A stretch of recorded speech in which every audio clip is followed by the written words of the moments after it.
O mga dapat natin aabangan mga kapamilya sa Batang Quiapo na bagong yugto ng buhay ng ating bida.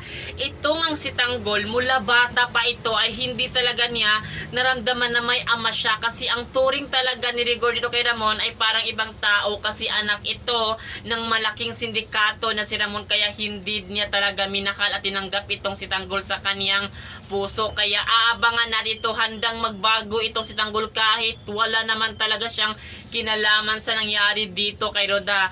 Mababaliktad ang buhay ng ating mga bida. Ang mga dating inaapi ngayon ay lalaban na. Kaya aabangan natin ito.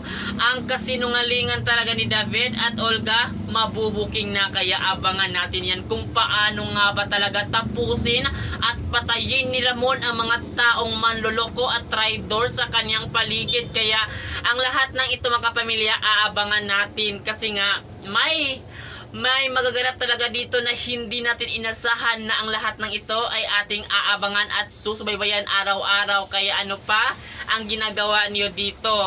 Mananagot talaga itong si Rigor kay Tanggol. Kung talagang malaman ito ni Ramon na si Tanggol ang anak niya, paniguradong may gagawin siya dito kay Tanggol para talaga ay tulungan ang kanyang anak para makabangon at makahiganti sa mga taong ng api dito kay Tanggol sa anak ni Ramon. Kaya ang lahat ng ito kapamilya, aabangan natin sa Batang Quiapo na kinaabangan natin panoorin tuwing gabi. At yun lang, maraming salamat mga kapamilya sa panonood sa teleseryeng ito.